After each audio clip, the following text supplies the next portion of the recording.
dans cette vidéo. Je suis l'élève Wafé Michel de la première C au lycée bilingue du génie militaire. Aujourd'hui, nous allons entrer dans un nouveau chapitre intitulé L'introduction à la théorie des graphes. Tout d'abord, on entend par graphe un ensemble constitué de points appelés sommets, liés entre eux par des lignes appelées arrêts. Dans ce chapitre, nous allons apprendre à donner l'ordre d'un graphe, à déterminer si ce graphe est simple, complet ou bien orienté, donner le degré de chaque sommet d'un graphe, déterminer le degré d'un graphe et enfin donner le nombre d'arrêts d'un graphe. Considérons donc le graphe suivant.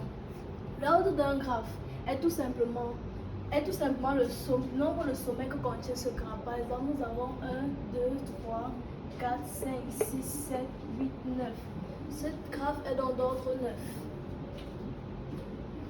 Ensuite, nous allons déterminer si ce graphe est simple. Un graphe est dit simple lorsqu'il ne contient pas de boucle dans sa structure.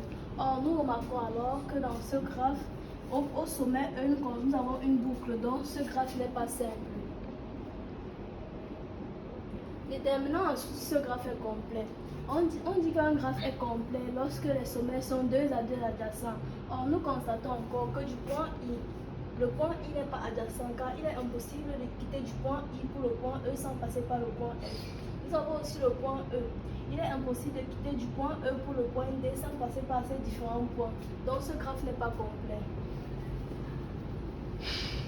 Maintenant, nous allons déterminer si un graphe est orienté. On dit qu'un graphe est orienté tout simplement parce que ses arrêts sont orientés, donc c'est-à-dire matérialisés par de petites flèches ainsi. Or, nous remarquons dans ce graphe que nous n'observons aucune flèche, donc ce graphe n'est pas orienté. Maintenant, nous allons déterminer le degré de chaque sommet.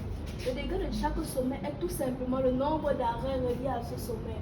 Comme par exemple, nous avons ici, sur le point A, nous avons 1, 2, 3, 4 sommets. Maintenant, nous écrivons ici 4. Sur le point B, nous avons 1, 2, 3, 4, 5, 6 sommets. Sur le point C, nous avons 4. Sur le point D, nous avons 4 aussi. Sur le point E est très particulier parce que comme elle contient une boucle, elle est comptée 2 fois. Dans le point E, il a aussi 4. Au point F, nous avons aussi 4. Au point G, nous avons aussi 4. Au point H, nous avons 2. Et au point I, nous avons 6. Le total donne ainsi 38. Et le degré d'un graphe. Le degré d'un graphe, c'est tout simplement le plus haut degré du graphe.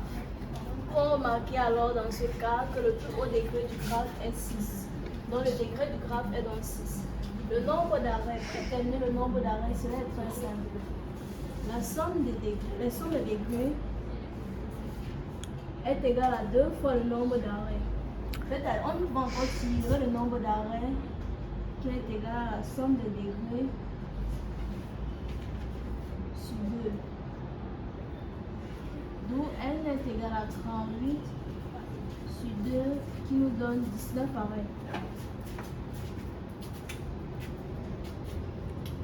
C'est tout pour cette vidéo.